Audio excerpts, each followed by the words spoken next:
This clip is brought to you by SaveWithConrad.com.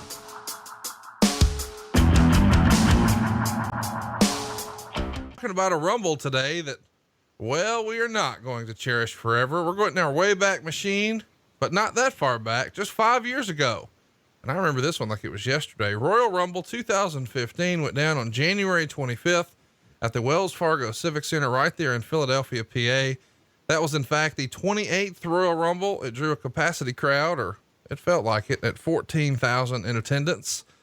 But man, the moving parts around this show and, you know, the debate was a pretty hot topic amongst fans. We'll get into it. Let's talk about it. Daniel Bryan was out with a neck injury around this time. Tons of rumors that he's going to be coming back at the Royal Rumble. Meltzer would even say the return of Daniel Bryan at the Royal Rumble on the 25th in Philadelphia would, in theory, solve some WWE problems, but it could exacerbate existing ones. Bryan Danielson's career has been considered very much in jeopardy when, after what was thought to be a minor neck operation that would have him back in the ring in 2 months, wound up not regaining strength in his right arm, to the point that his career was considered very much in jeopardy. Danielson was scheduled in August to undergo a second neck surgery to attempt to alleviate the nerve problems that caused the weakness. And just before the surgery, his doctors advised against it. He has since been doing extensive rehab, acupuncture, and other treatments, but for several months, the strength didn't come back. And Danielson credited a doctor in Denver, who he didn't name, for repairing his problem that will now allow him to return to the ring. We didn't believe it at first, he said in an interview for WWE. It's one of those things where you're like, this guy's not for real, right? But he was for real. And then the doctors told me I was cleared. And the inner circle in WWE, which didn't know if he could return at all, were aware that he was going to be able to return about 3 weeks ago. And the decision was made to have him start back at the Rumble. So Arn, there's a lot to unpack here, but when we're talking about somebody having some neck issues, some back issues, and, you know, them not regaining feeling in their arm, man, some of that's probably resonating with you, is it not? Well, if you want to talk about this subject, I'm your man. So when you lived it, when you hear that this is the issue, do you have a conversation with Daniel about it? I mean, you're uniquely qualified in this case, and, you know, you had your career cut short to a very, very similar situation.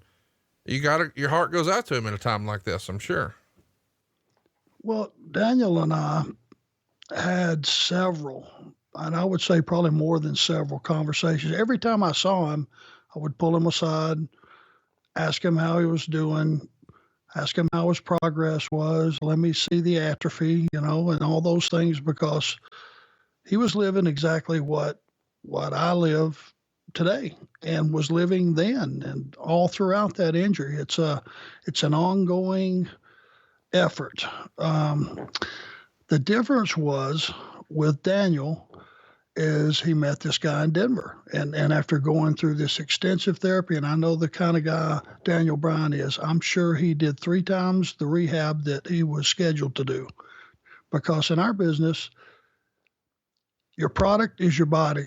Right. And, you know, you got to get out there and put yourself on TV, and you got to be performing, and you're only as good as your last match. And, you know, when he's in the back, it doesn't matter about where the target date may be to start back and all that, or it's more about how's your progress doing. And he had all these really negative situations where he met with the doctors and they're going, forget about it, forget about it, forget about it. And he just kept his nose to the grindstone and kept, you know, doing his rehab and doing all those things. And I guess this guy in Denver was a miracle worker.